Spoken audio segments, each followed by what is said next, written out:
Good evening and welcome to ArtTalk. I'm Laura Womack. With me is executive producer Jen McHugh. Hi, all. Today we're talking about the theater and the state of playwriting. Phillips Mill Community Association is celebrating its 4th annual Emerging Playwrights Competition. 6 playwrights had their work selected from 50 submissions to be read by actors at the Mill. The live reading will be in the Mill again this year on November 20th. Go to our website, phillipsmill.org, for details. Tonight on ArtTalk, we talk with the jurors of that competition. For obvious reasons, we won't discuss the specifics of their choices. We'll talk more about what makes a successful play and how to approach a career in writing for theater. I'm delighted to welcome our jurors. Judith Hallberg has done, I think, every job in theater, from acting and costume design and stage design to theater management. She's edited theatrical scripts, written for film, and has long experience as a juror. She judged New York Film Festival of Short Film and Video for 6 years, viewing over 5,000 short films, and so much more. Judy, welcome to ArtTalk. Thank you. Dr. Kimberly Kalaja is returning to Phillips Mill. Last year, she was a winner at our Emerging Playwrights Competition. This year, she's a juror. She's an award-winning playwright, screenwriter, author, and a Fulbright scholar. She has a PhD from Princeton University in comparative literature. Kimberly is working on an independent film. Welcome back to ArtTalk, Kimberly. Thank you. And from our own Delaware Valley University, Dr. Wilbert Turner is an associate professor of English. He's also an advisor for the university's literary journal, The Gleaner. His one-act plays have won multiple awards. He earned his PhD in English at University at Albany, SUNY. Will, welcome to ArtTalk. Thank you. Okay, everyone in the audience, please join us with your questions. We'll take them from the Q&A as we go along, and Jen will be placing relevant information in the chat. And just for the sake of the audience, I want people to know that I'm going to have full disclosure here. You all were a little reluctant to join us on ArtTalk because you feel that jurors should stay in the background. And I wanted to thank you all for consenting. And we promised to stay away from the specifics of jurying, and I want to honor that. I'm not exactly sure where the line is. So if I get too close to it, just let me know and we'll go in a different direction. But talk a little bit about that, if you would, about why the jurors should stay in the background. Judy? I wouldn't want to read scripts that anyone had written for me, you know, for my eyes. I'd rather read something that didn't have me as its targeted audience. Not that there's anything wrong with me as an audience, but you know, as soon as you become I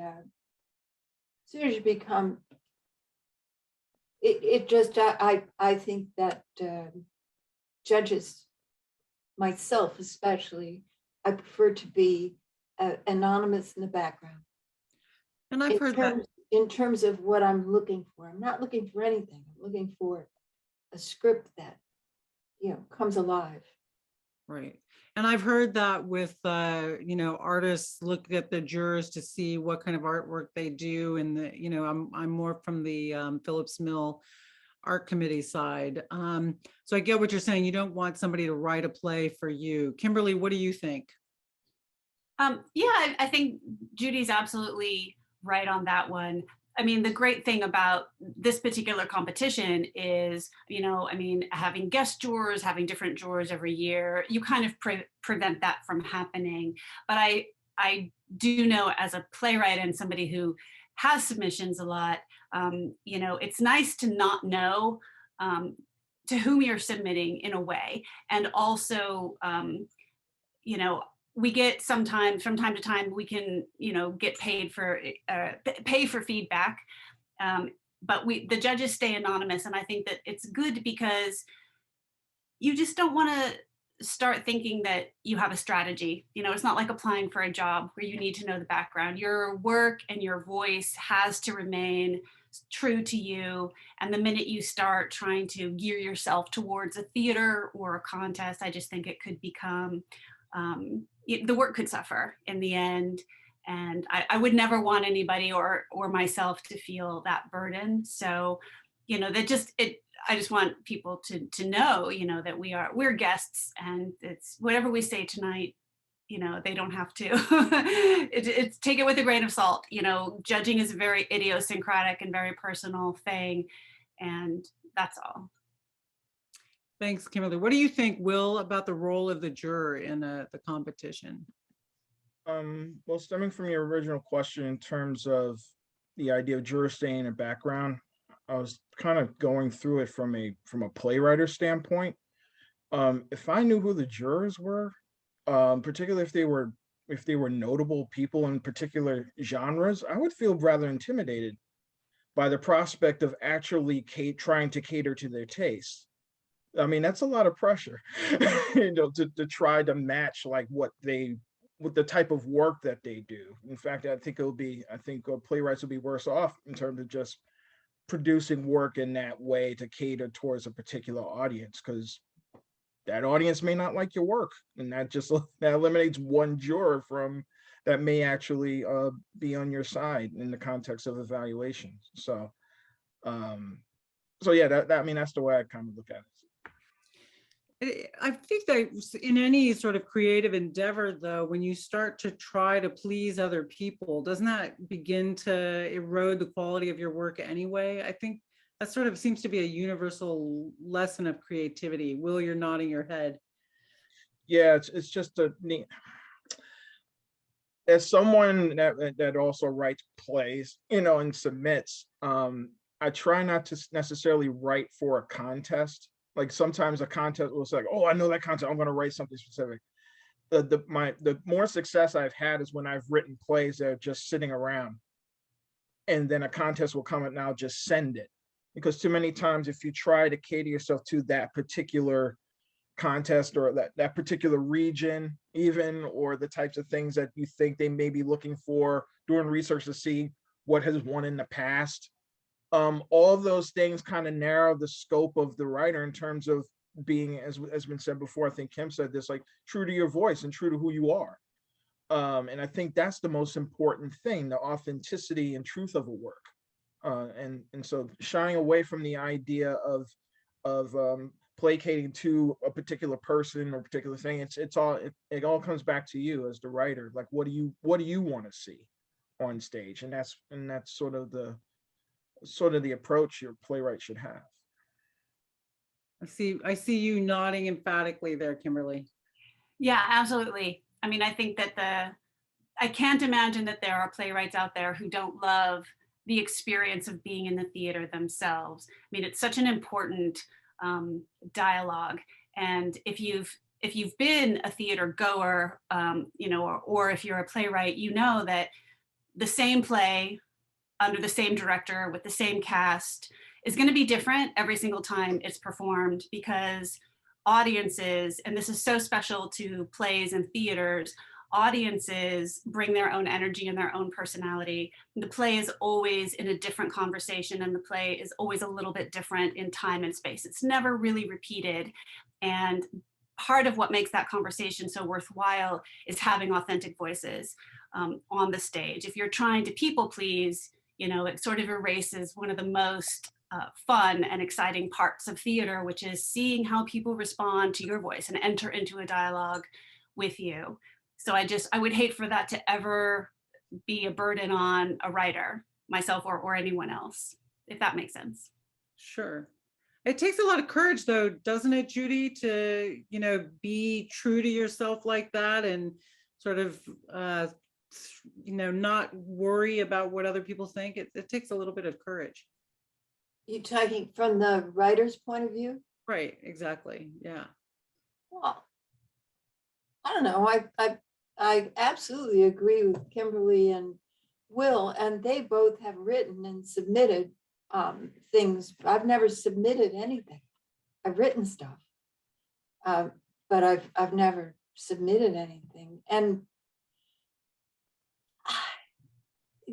whether it's a short story or a novel or a script, I mean, I used to write public service announcements and commercials when I worked in film and video. That's different. Your public service announcements and commercials, you're working to serve a client.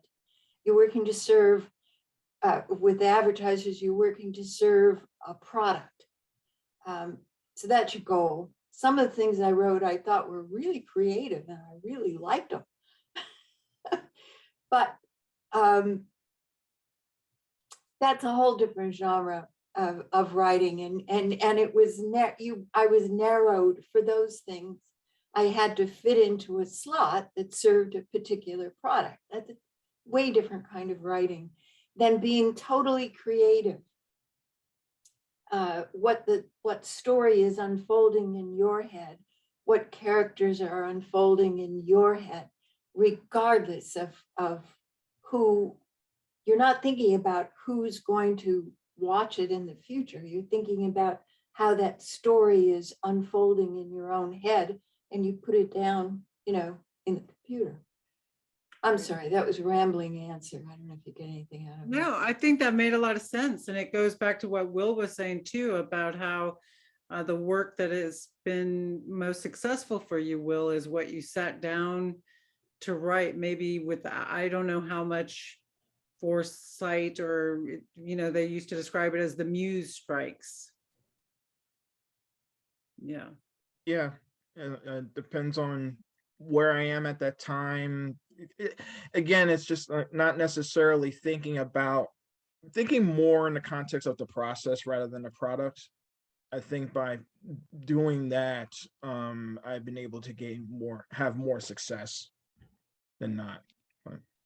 So the Phillips Mill competition, I gather many of these emerging playwrights competitions have a theme, or they want you to look for the humorous, or what about the Phillips Mill show? Is there a direction for the jurors when you're picking things out? No.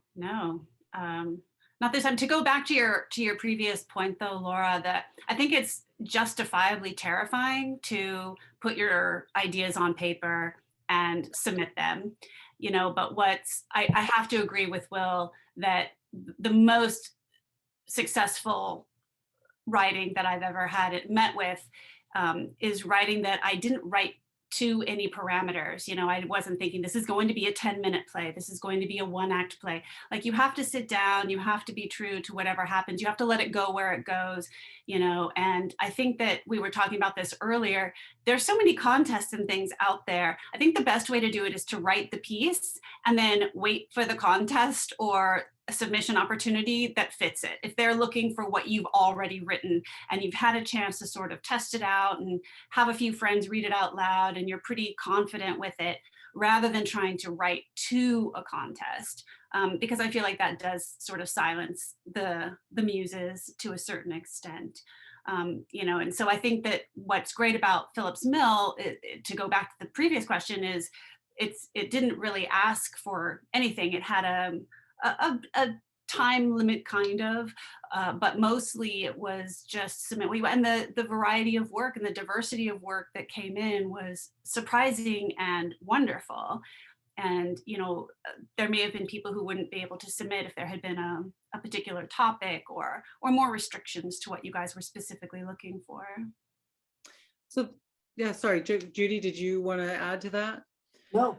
So is it difficult then when you have, if it's so open-ended, and I'm rather proud of our colleagues at Phillips Mill who have the, sort of the open-ended emerging playwrights competition, because I think it's exciting to see what shows up. But then that's a challenge for you as jurors to, compare such a diversity of works. Yeah. I don't know. There is great diversity of material that comes in, as well as in the end there's some diversity of quality, but it's apples and oranges if you start comparing script number 6 with script number 17 in terms of content or presentation. It's the effect of this script. Did I don't want to go any further on that because I'll begin talking about how I address fresh scripts, but I didn't feel any, I just don't, in my own, I don't judge this one against this one. Right. I wait for my reaction level and then I assess why I reacted to it and so on and go on from there. Right. And Will or Kimberly, how do you wrestle with the variety? It's a little bit of change of pace for me, interestingly enough, because of running the literary journal, the Gleaner at DVU.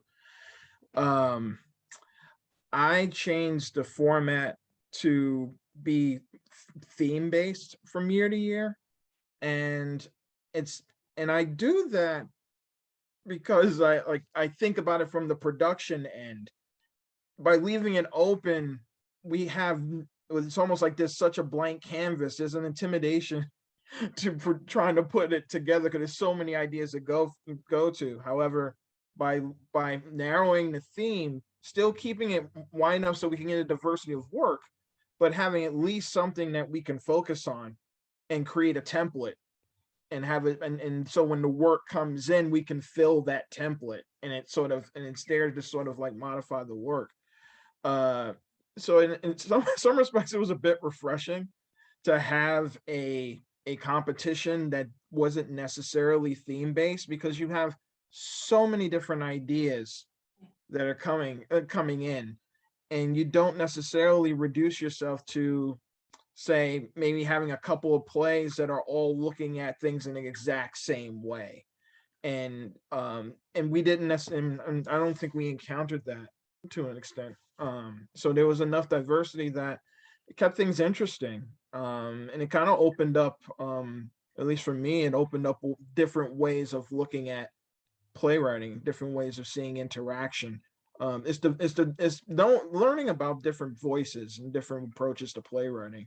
I mean, that's what really attracted me most about just being a part of the competition. Not only just the playwrights, but being with the other jurors with their experiences. It's really interesting to see how those perceptions, hopefully we learn from each other in that regard.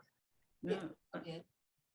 That's exciting. Kimberly, you were reacting to learning from the scripts and different approaches. Yeah, I mean, to hear Will talk about it that way makes a lot of sense. I mean, I'm one of those people that never reads the synopses in the program before I go to see something. Like, I really just want to have what Judy calls that reaction. Like, I just love that. But I couldn't believe, it was nice. I mean, you're reading along and you're reading through scripts, and somebody just kind of punches you with something really funny that makes you laugh, and then the next minute you're really moved to tears by an emotional, dramatic story. And what I think I like about people not trying to write to something is you really do hear their voices. Like, that's what I think I was nodding to, is like, it really is like talking to a lot of different people. You can really hear the voices coming through, what concerns them, how they talk, how they represent dialogue. And it's pretty great, actually. It certainly makes it not boring, Right. Yeah, so Judy, you said something when we were talking earlier that I thought was such a great perspective, that as a juror, you're not trying to create a great night of theater. You're looking for the best plays. Is that all right if I say that? My perception is that it's a playwriting competition. It's not throw a bunch of plays at 3 people and see if they can make an evening of theater out of it. Not that. It's a playwriting competition, and when people come to it, I would hope the audience doesn't feel like they're coming to a themed evening, because they're not. There's a great variety of scripts in what were selected this year and in previous things that I've been fortunate enough to be a juror or a judge for. So it sounds like we have a diverse night ahead of us on the November 20th. So there's going to be a reading. It's not fully produced plays, but well, I think we're going to have some interesting readings. Is that right? Is that fair to say? I would Yeah. think so. Yeah. But wait a minute. I mean, it's a great night of theater if you have great plays combined together. I mean, I think it's last year when we had the reading of the plays, they had nothing in common. Like our plays were, you know, but I got a lot of positive feedback for the people who came and who watched or who tuned in, not came, but who tuned in. You know, and I think the variety of plays, there's something for everyone in a night like this, and it's still a great night of theater. It's just not the night you necessarily expected, if that makes sense. Right. No, and I think that's a great point. I didn't mean to misrepresent what Judy was saying. I just think that it, you know, that it's you're right, absolutely, Kimberly, that when you have great plays, you know, you're going to have a great night of theater. But I thought it was so interesting that Judy's perspective is like, let's pick the best. And then the night follows. Right. So yeah, thank you for helping me clarify that. Yeah, no, but that's what it is. Like the best plays do make the great night. So, Right. I hope everybody tunes in. Yeah, I'm going to be there. Yeah. So I'm looking forward to that. And that, again, that information is on the website at phillipsmill.org. Well, let's talk a little bit about writing a play. You know, the mechanics of that, because to me, that's such an intimidating project to undertake. You know, I consider myself a writer. I wrote professionally, but I was a journalist. And so dealing with fact, my subject matter is there, but to come up with all of it from whole cloth, that to me is a very intimidating and challenging project. I mean, I think for you all, you obviously don't feel the same way. Do you, Kimberly? You've written several projects. Yeah, I mean, I have the advantage, I think, of having probably read literally thousands of plays. And so once you have a sort of sense of all the freedom that's really out there, how many different people have done it in so many different ways, it might be a little less intimidating, and you know the structures. But I always start a story not knowing if it's play or fiction or film, and see where it's going. I know that's not how everybody starts. Everybody has their different method, but usually I have a story, and sometimes I know what the medium will be, but as I am writing, sometimes I realize, no, this is not a fiction piece. This needs to be in dialogue, or vice versa. And you know, I think it just takes a little repetition, practice, and writing lots of things, and you sort of develop a sense of, you know, it's like anything that if you just do it enough, it becomes less intimidating, I think. So you said something there about whether it needs to be in dialogue, and I think of plays as being so dialogue dependent, and they talk about human beings. We have this, you know, amazing ability with our ability to look at faces, recognize them, like our brains are computers for faces. But I kind of think also that our brains are computers for dialogue. You know when it's gone wrong. And so I think that's one thing that I think is so challenging about writing plays is, you know, that false note. Everyone in your audience has the ability to detect when it goes wrong. Will, I know that you focused a lot on writing dialogue and learning how to write dialogue. Could you share a little bit about your experiences with us? Well, I think I started as wanting to be a novelist. Like that's how I started. Like, oh, I'm gonna write the great American novel, you know. And I still recall being in grad school and having my chapters workshopped, and a lot of my colleagues would say things like, I really like your dialogue, it's really strong, but it's too much. You have too much dialogue. I was like, how is it too much? I mean, one of my favorite stories is Ernest Hemingway's Kills Like White Elephants, where like I think like 80% of it is dialogue. And it's brilliant to me. And so for me, growing up, I was always the quiet kid. I was always listening. Everyone would always say around me, oh, it's the quiet ones you have to worry about. And in my head, I'm like, yeah, you do.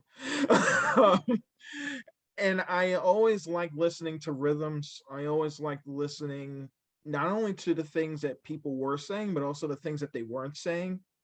A lot of times good dialogue is when knowing when not to talk. Like a lot of crucial moments I remember, like with my parents, like having discussions about things that I did. Like if you ever been reprimanded by your parent, there isn't a back and forth. It's just the parent saying like, you did this, and this is wrong. It's like, what do you have to say for yourself? Don't say anything, right? Stay quiet, just look down, look humble. But even in that, when you're writing a scene like that, there's a tendency for people to think that, oh, there has to be back and forth. Like, no, it doesn't. It doesn't. Sometimes the back and forth could be one person saying all the lines and the other person just doing movements, or just like looking away or picking something up. All that is dialogue. Dialogue is language, verbal language, but it's also visual language. It's also physical language. That's why I was intrigued, Kimberly. I do really want to read your play with the absence of dialogue. I really would like to see that.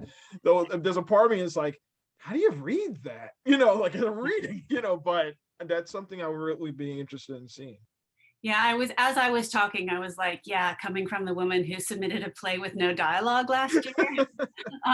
But it worked, and I think they recorded their reading. I have to say, I kind of laughed when I learned that there was going to be a reading of my my silent play. But it's interesting what you say. Like, this is one thing that I think playwrights need. And I always love it when actors and directors really respect our stage directions, because so much of interaction and response is what people don't say, is what's happening on their face, what they're moving, what they're doing with their hands.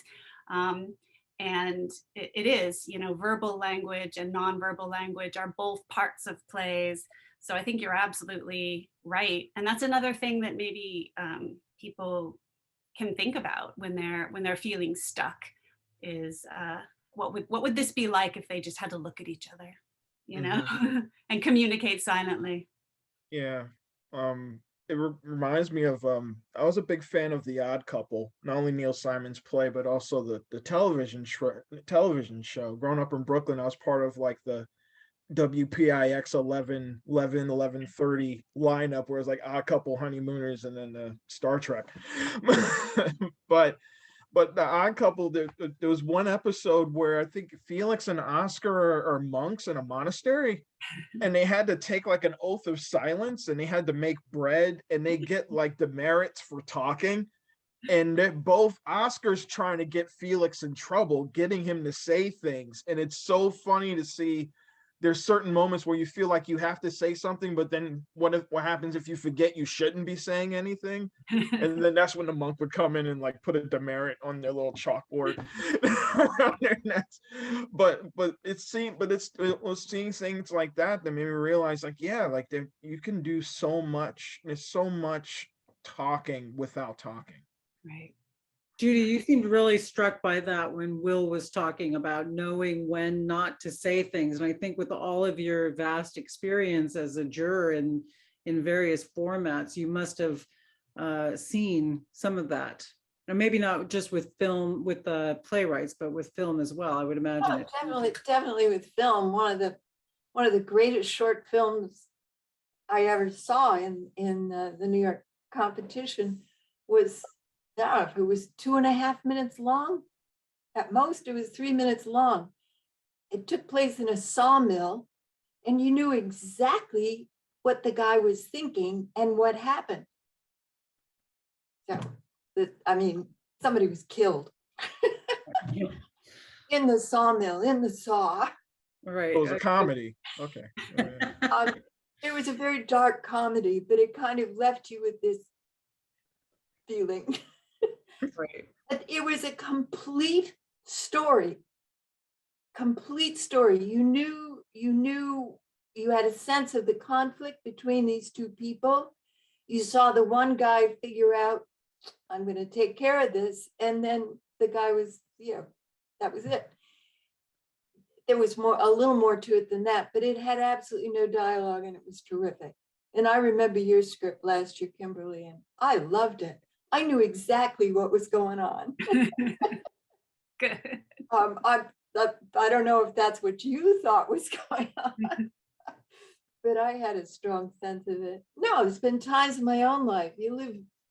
I've lived a long time. I've had a hard time frequently knowing when to not respond, when not to interrupt because I disagreed, when just to listen.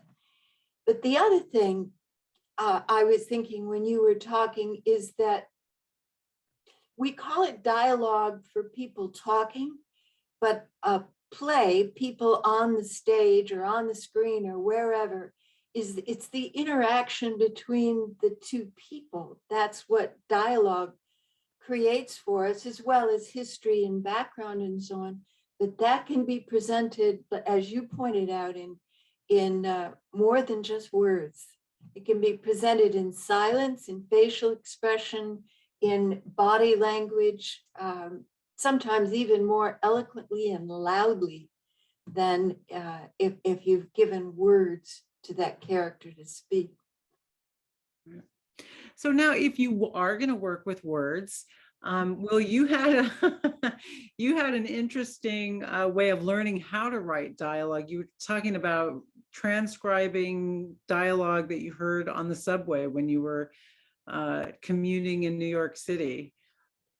You must have gotten some interesting, did you do dialect? Did you, that must have been a fascinating exercise. Yeah, there's so much you can do with that too. Like in terms of the conversations I would pick up on, a lot of it subject matter, tone, the way people would say particular things that they really don't want to say, but they want to just kind of, talk through it. Like everyone does something in order to sort of like convey the idea of the sensitivity of the information without necessarily even giving away the information. The dialect thing, the thing was, when I was writing novels, on short stories, I used to get so into dialect and writing exactly the way it sounds. And I remember meeting, who was it? Oh, Elmore Leonard. Like, I don't know if I know Elmore Leonard to write. Met him at SUNY Albany, used to invite writers to campus. I remember being so excited to talk to Elmore Leonard because I loved his dialogue. And I remember getting into a conversation about like writing in like dialects and things like that. And he was just like, why would you do that? Because I realized that you can get it can be exaggerated to a degree that it almost becomes farce or almost like satire. So I sort of shied away from it, even though I still hear it when I write. I put it more in the rhythms rather than actually writing things out like phonetically. But all of that taps into the whole idea of trying to do language conveying, like, for instance, regionality. Like in New York, like I could tell where someone's from in New York if they say soda as opposed to pop. Like it's things like that. It's little things like that that I love to focus on. I remember one play I wrote when I was out in Colorado. The play that won in Colorado. One of actually it was the director who said, I could tell you were from the East Coast because there was a line that said like, and I didn't want to cuss in the screenplay, though I do in some. But this was one where I said like friggin', like what are you friggin' doing? And it was like, oh yeah, that sounds like East, as opposed to like even in Brooklyn we'd say freaking. But those nuances, when people are able to pick up on those things, it's kind of like, oh yeah, that's cool. Yeah. He's like, I was thinking East Coaster. So, right. But yeah, like I'll never trade growing up. Like my dad worked for the subway system, so and a lot of my family worked for transit. So so just growing up on the trains was such an awesome experience for me as a writer. Well, and you hear so many different speech patterns in New York City, which is, famously the most diverse city in the world. Oh, yeah. Yeah. So Kimberly, since you famously wrote a dialogueless play last year and won with that, do you struggle with dialogue at other times? No, but I was interested because this came up in a previous conversation with Will when we were talking about eavesdropping and the power of it. And I mean, I think it's so important to get those rhythms, those tones. There's something about the authenticity of dialogue that, like you were saying earlier, really rings through. Though I just want to throw out there, and I'm so curious, how Will feels about this. Whenever I actually write things that are just a little too true, things that people actually said or did, I am 100% of the time met with the criticism that would never be, no one would ever talk like that. No one would ever say that. That would never happen in real life. Like, there's something weird about the way that as a writer, you have to sort of capture the essence of a rhythm, of a tone, but fictionalizing and learning to sort of take it out of reality is really, I think, the moment when my writing got stronger. And I could hear it and see it in my own work when I stopped trying to represent, or when I stopped trying to have reality and to somehow represent it. I'm not exactly sure how I learned to do that, but I have to say, it can be a very dangerous exercise to try and write a scene that actually happened in your life. It will almost always ring untrue. And I don't know why that is. Has that ever happened to you, Will, when it's like, it is true and people are like, that would never happen? All the time. All the time. Which is why I always try to pull out a line. Like, I try to pull out a line or two. Like, if I were to describe things that I've seen verbatim, like write them out, like, oh, this is a terrible story, this would never happen. It's like, but it did. It did. Which again, like, I mean, I think that's sort of the fascination too, where you're not necessarily trying to replicate whether or not someone would say something like that, because there's always a situation where someone did say something like that. Right. So it's about recreating the moment, Right.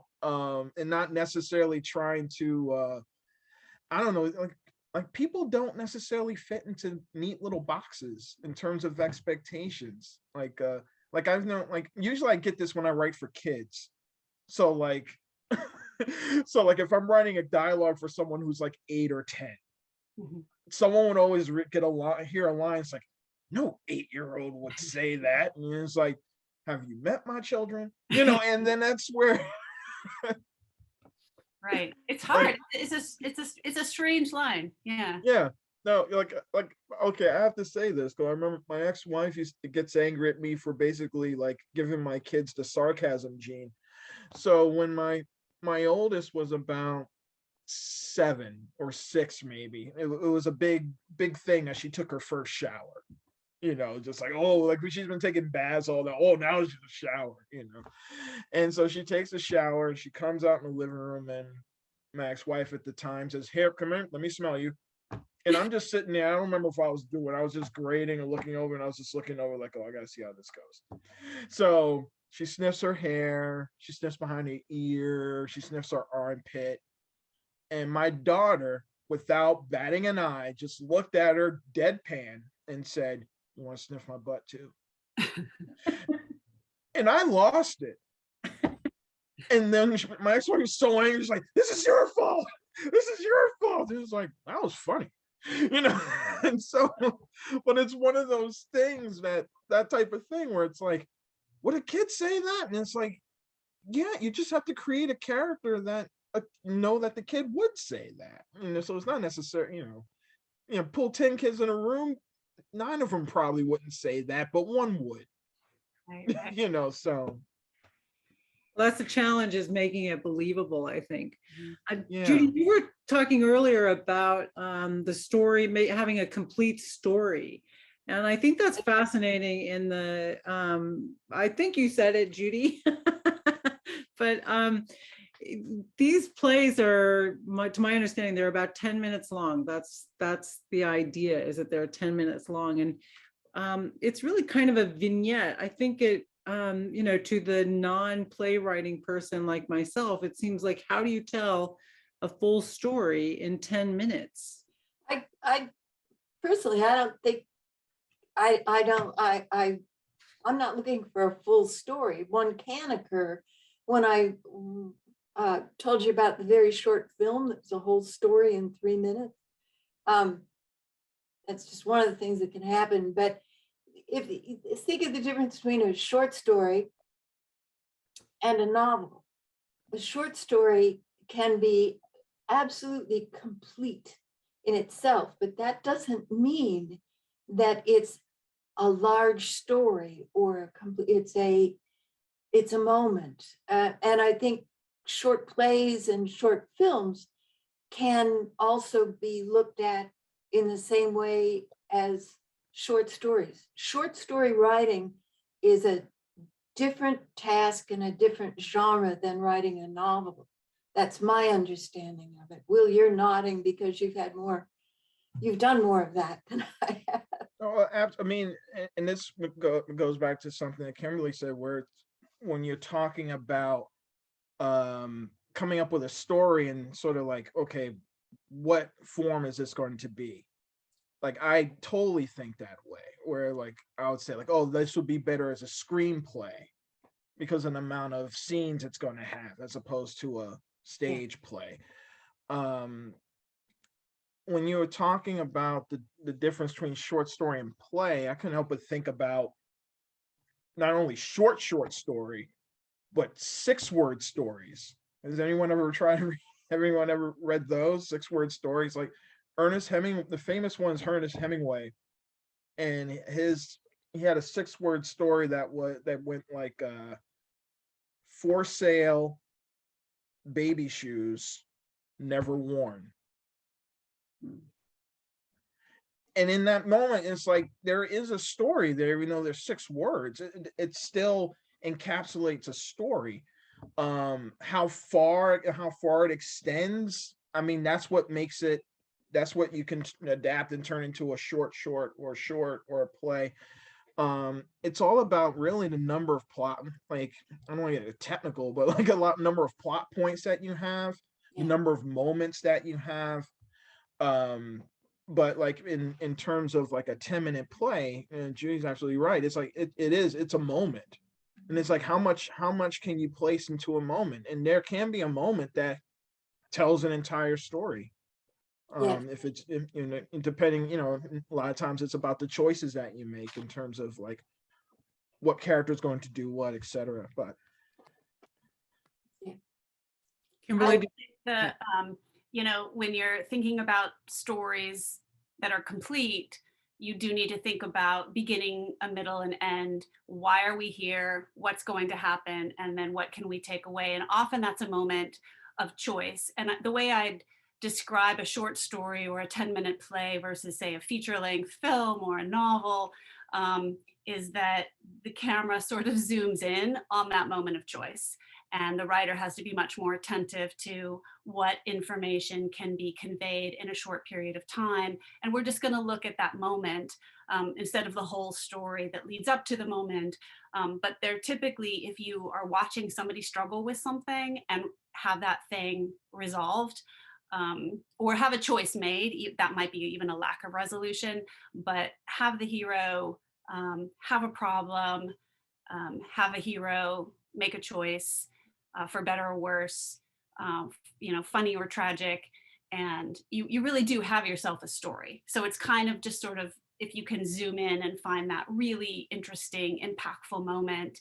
But yeah, I mean, it's amazing how short. I used to teach, when I was teaching a writing class, I used to use an Eminem song that has about 4 verses, and it tells a really long story. And whenever students would say, oh, I just can't, do this in a paragraph, or I can't do this in 5 pages, I'd say, you know what, Eminem did it in 4 verses, so you can too. And it's a complete story with like backstory and multiple characters. It's amazing, and it can be done. If you see a few examples of it, maybe it's easier to understand what a full story looks like, but it's much more compelling, and it draws you in when somebody has a problem that they're trying to solve. It really, or a moment of crisis, So I think that that's what makes the genre of the 10-minute play sort of different, is it's just condensed.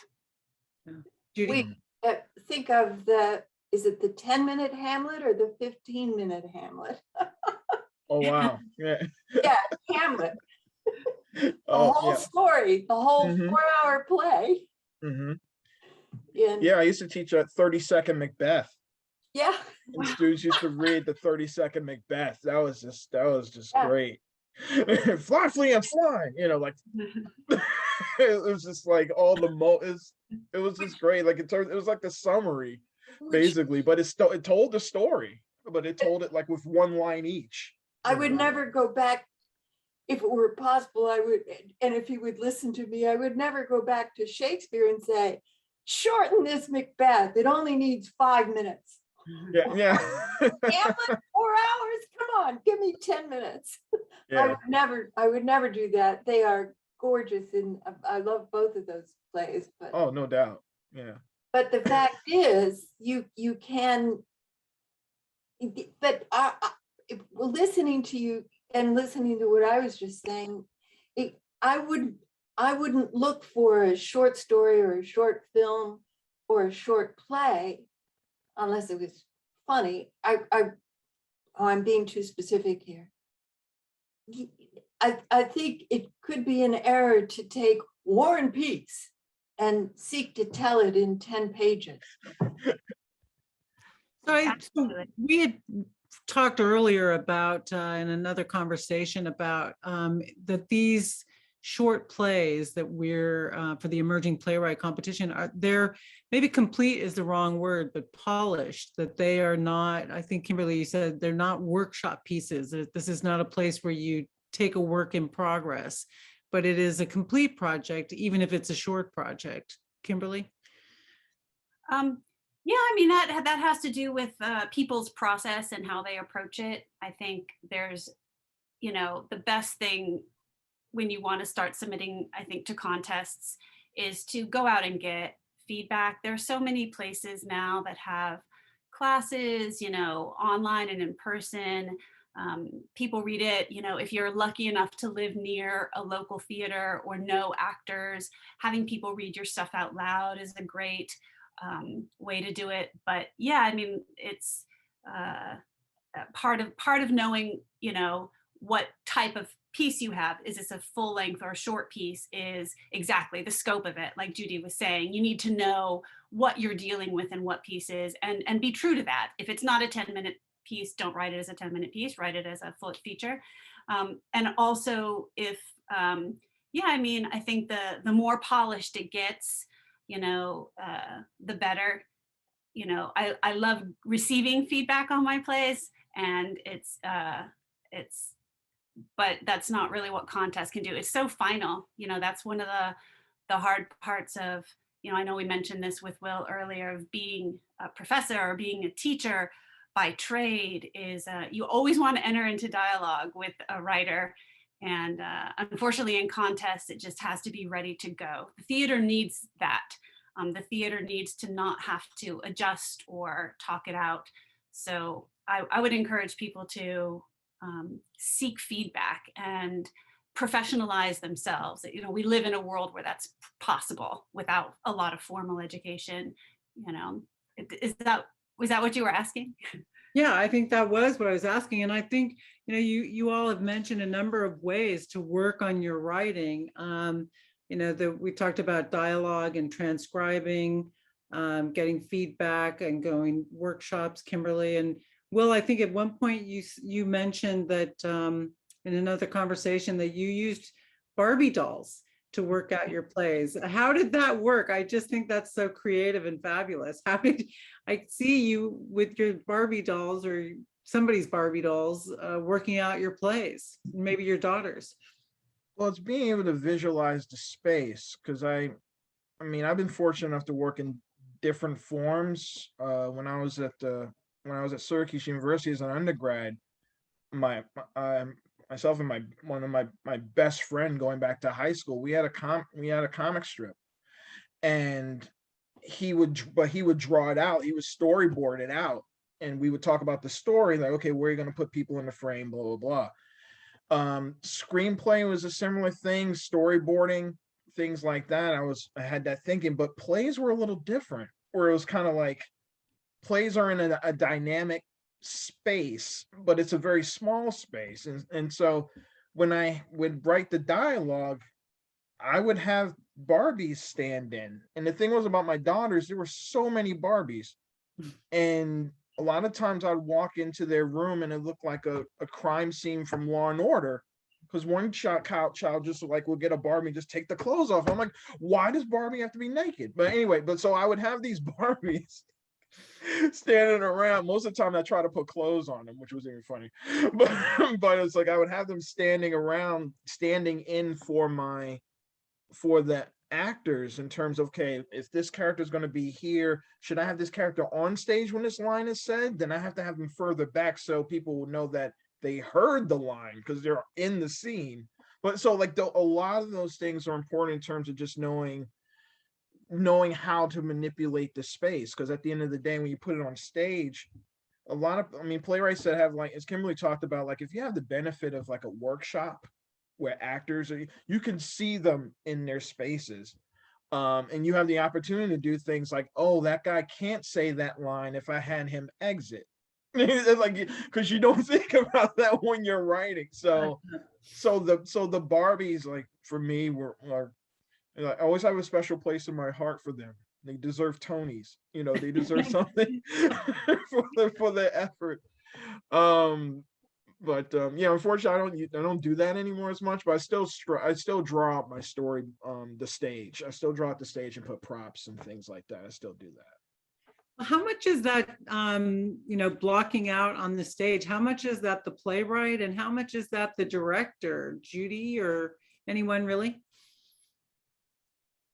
I've seen the same script directed by different directors and different casts in different theaters. And sometimes I've wondered, is this the same play?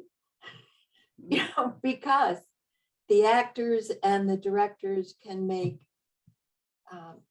major, and even without changing dialogue,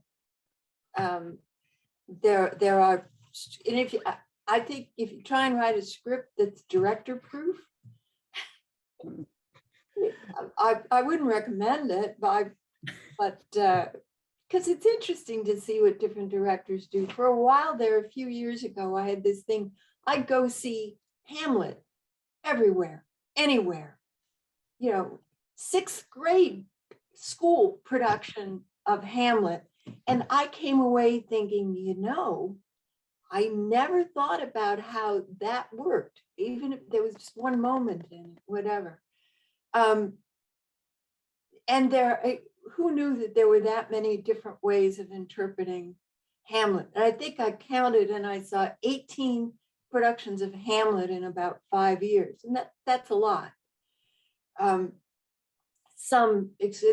think the best one was Kevin Kline at the Public in New York. This was years ago. He wasn't originally going to play, I think he was originally not going to play Hamlet because he'd done it as a much younger man.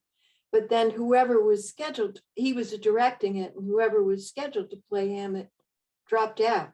So there's Kevin Kline, about 20 years older than the character of Hamlet, but he was brilliant. He's a brilliant actor.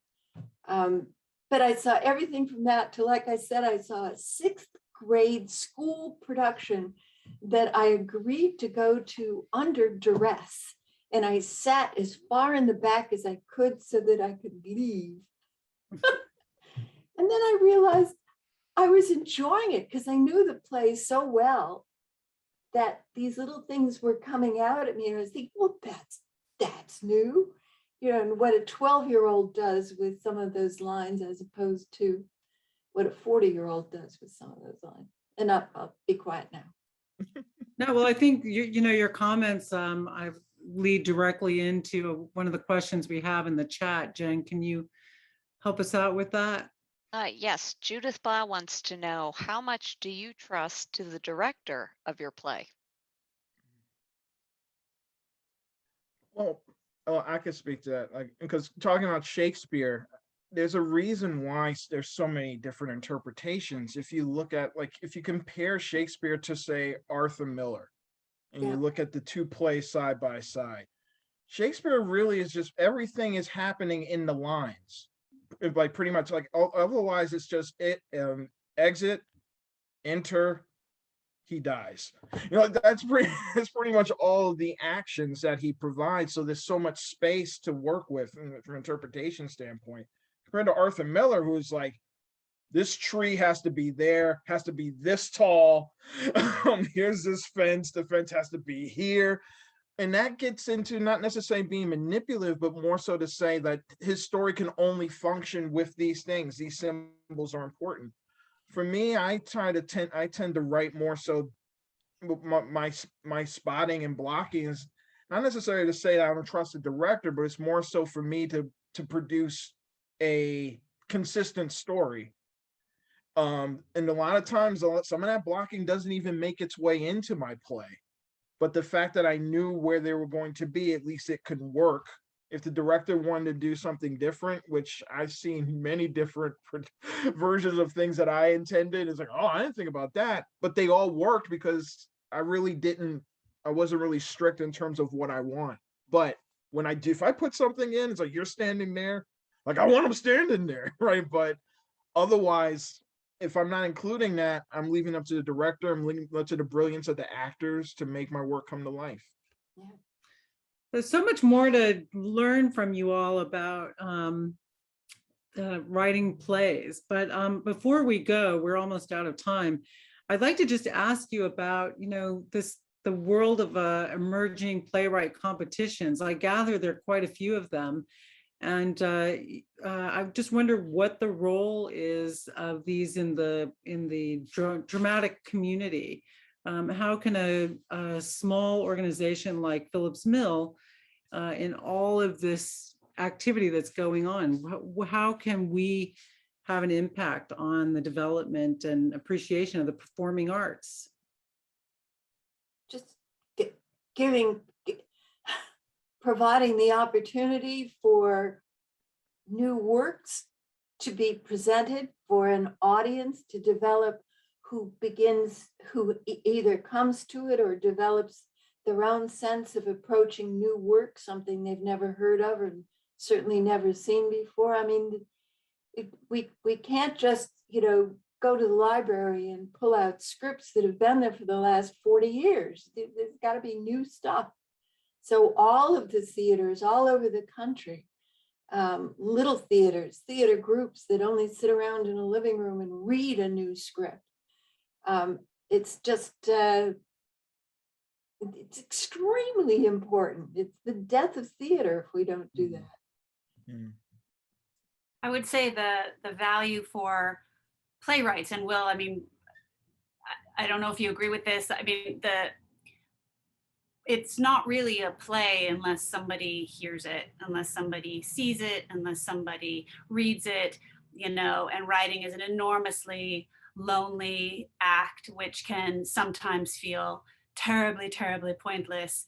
And I think that a theater like Phillips Mill can add something very important, in the broad scope of all the things out there. In that, for example, the play that I wrote last year that Phillips Mill accepted and had a reading of, what would have never really fit into like a New York City theater, for the very practical reason that a big city that's very expensive, where their rents are so high, there's not a lot of room for new voices.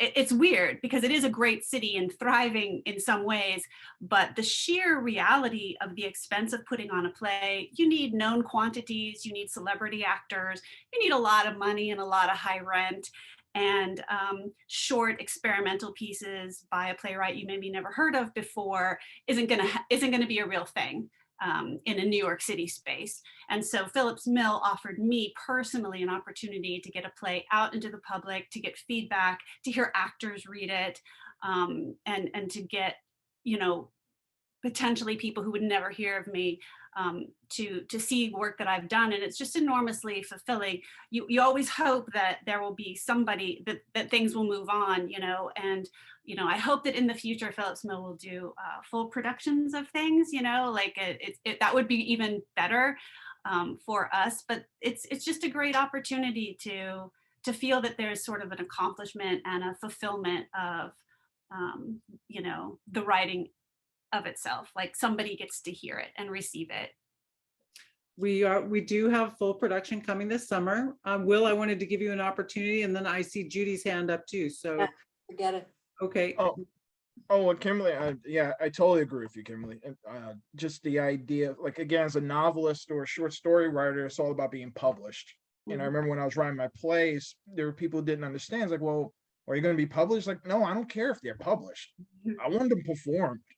Like, for me, like, what really gave me the I don't know, the energy to write, like, my rush didn't come from finishing writing a play. That's like just one obstacle, but it's the fact that I submitted it somewhere, and then for 3 nights, a director and people got together and put this thing on. And for me to sit there in the audience and hear people responding to my work and having these Barbies that I had come to life, and they're dressed, right? And they come to life and they're saying these lines. It's like, man, this is what it's all about. Theater is community. Yeah. Theater can't exist without people. So writing those lines and giving them to the community to put it on, to react to, like, it brings it all together. And I mean, that's something, as much as I love film, but it's something about theater in that dynamic space from night to night. You never know what's going to happen. That's exciting. Film can be edited to be that one polished product. Film, plays, you can rehearse, but some nights someone answers a cell phone. One night someone has a cold, one night a poster peels off the wall, which all have happened in shows that I've written, and see it. It's like, oh wow, this is exciting. But yeah, theater is community, and it's the communities that will make theater prosper. Yeah. Continue to prosper. Lovely. Judy, last word. I totally, absolutely agree with Will, and he said it better than I could ever try and restate it. Okay, very good. Thank you all. It was a lovely conversation. You opened up a whole new world for me. I'm very much looking forward to the readings on November 12th. Judith Hallberg, Kimberly, Kalaja, Wilbert Turner, thank you so much for joining us on ArtTalk. Thank you for having us. Check out phillipsmill.org for details. Jen has them in the chat, I believe. And next week on ArtTalk, November 14th, we have artist David Steer. David's work is not only of nature, but is connected to his physical experience of the world. You can sense the depth just by looking at his work. Join us as David opens up about his internal process. Thanks very much to Valerie Eastburn, head of drama at Phillips Mill, for helping put it together today's show. Also, executive producer Jen McHugh. Thanks, Jen. Thank you. Thanks, Jen. And thanks everyone for joining us tonight. I'm Laura Womack. Good night. Happy birthday, Sherry. Yeah, happy birthday.